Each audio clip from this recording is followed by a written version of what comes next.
65 ans d'histoire contemporaine, d'expériences partagées dans la marche vers le développement. La Côte d'Ivoire a commémoré un nouvel anniversaire de son indépendance. Dans la région du Poro, précisément à Korogo, la célébration a revêtu un caractère solennel et empreint de dignité.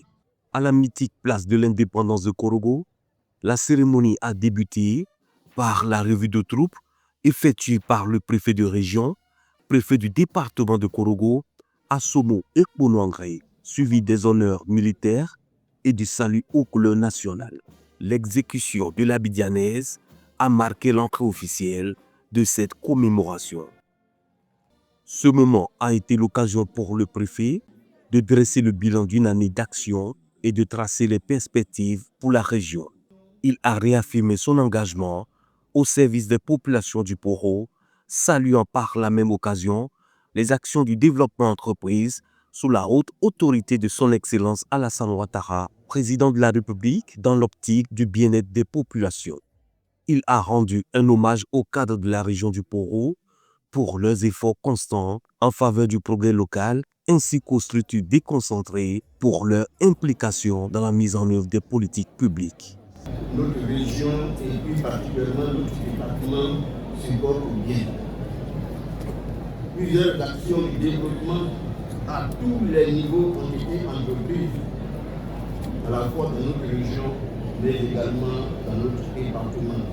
Sur le plan social, il a rappelé les initiatives gouvernementales, notamment les filets sociaux, destinés à lutter contre la pauvreté des ménages vulnérables. 3522 ménages en milieu urbain et 327 ménages en milieu rural. Les ménages à faible revenu et exposés à diverses formes de vulnérabilité ont bénéficié des programmes de transfert monétaire non contributifs. En plus, le gouvernement, cette année, a initié le projet de la cohorte familiale qui a consisté à mettre à la disposition des ménages vulnérables des kits alimentaires. À cet effet, dans la région du Poro, 50 ménages, dont 37 dans le département de Korogo, ont déjà reçu pour les mois de juin et de juillet des vivres et des non-vivres. Mais il faut rappeler que le gouvernement, avec l'appui des partenaires financiers, notamment la Banque mondiale, a mis en place une mesure sociale inédite allant du 1er mai au 31 août 2025, soit pour une période de 4 mois, à toute personne du secteur informel enrôlée à la CMI de bénéficier du soin gratuit.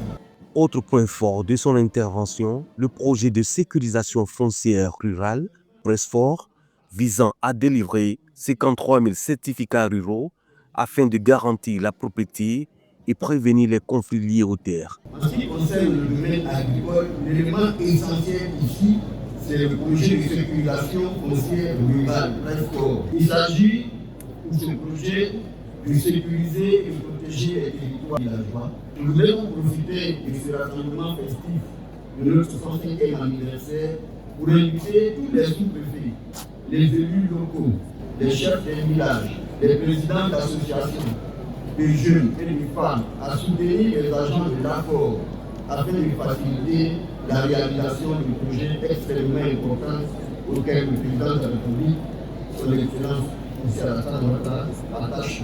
Le préfet a par ailleurs exhorté tous les acteurs sociaux à œuvrer sans relâche pour préserver la cohésion et rassurer les élections présidentielles apaisées. À l'occasion de la prochaine élection présidentielle du 25 octobre 2025, appeler à la vigilance et à la responsabilité de tous, autorités administratives, politiques, élus locaux, chefs coutumiers, responsables locaux du parti politique, jeunes et femmes, ainsi que de tous les acteurs de la vie sociale, politique et civile, et de mettre en œuvre tout ce qui est possible pour une participation forte des populations à ce scrutin qui, je l'ai rappelé tout à l'heure, doit être apaisé et sécurisé.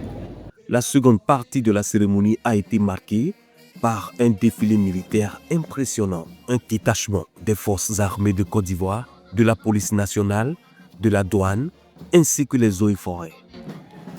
Le passage du convoi motorisé, une démonstration des capacités de protection des forces engagées, a été salué par l'assistance. Le défilé civil a ensuite rassemblé la police municipale, des écoles de formation, des institutions civiles, des associations et de diverses communautés, offrant un tableau vivant de l'harmonie sociale dans le Poro.